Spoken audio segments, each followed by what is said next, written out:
Wakati Uturuki, China pamoja na Urusi zikijaribu kutuliza mvutano uliopo kati ya Iran pamoja na Marekani, sasa swali limebaki kwa Iran: je, itakubaliana na mpango wa kuachana na suala la nyuklia la amani ambalo kwa muda mrefu Marekani imekuwa ikihitaji kwa Iran kuachana na mpango huo? Waziri wa mambo ya kigeni wa Iran Abbas Araghchi ameelekea nchini Uturuki baada ya maombi ya Wizara ya Mambo ya Nje ya Uturuki, lakini pia kupitia Rais Recep Tayyip Erdogan ambaye aliomba Iran ingie katika mazungumzo na Marekani. Hata hivyo, moja kati ya mambo ambayo sasa yanaonekana yametuliza mvutano kati ya Iran pamoja na Marekani ni kauli iliyotolewa na Rais wa Marekani mwenyewe Bwana Donald Trump, ambaye amesema amepeleka vikosi vya kutosha katika eneo la Mashariki ya Kati, lakini haoni kama kutatokea mashambulizi baada ya kile kinachotajwa ni kuingia katika mazungumzo. Wiki hii imekuwa ni wiki ya moto mno kwa Iran na Marekani. Iran ilijiandaa vya kutosha ikitengeneza mifumo imara ya ulinzi wa anga iliyotengenezwa ndani ya nchi na ile iliyotoka katika nchi marafiki kama vile Urusi pamoja na Uchina. Lakini pia Iran kupitia viongozi wake walikuwa wanadai tayari wameshajiandaa kwa ajili ya mapambano wakati wowote endapo watachokozwa.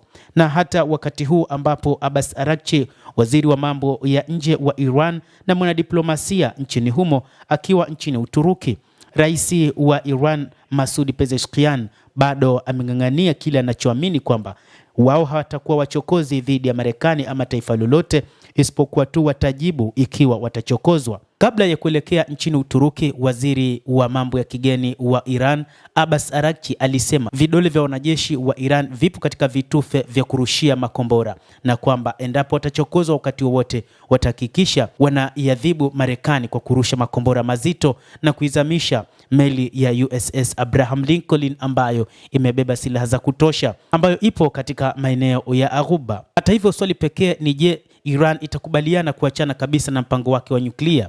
Katika vita vya siku 12 vya mwezi Juni, moja kati ya sababu ambayo Marekani na Israel ziliamua kuishambulia Iran ni pamoja na suala la nyuklia. Iran imezalisha zaidi ya kilogramu 400 za uranium ambayo ni sawa na 60% katika urutubishaji wa silaha za nyuklia. Lakini pia endapo itafikia 90%, Iran ingeweza kutengeneza silaha za nyuklia, na hii ndio hofu iliyopo ya Marekani kwamba Iran itakuwa na silaha hizo za nyuklia. Hata hivyo, inatajwa kwamba endapo Iran itakuwa na silaha hizo za nyuklia itakuwa ni tishio kwa upande wa Israel.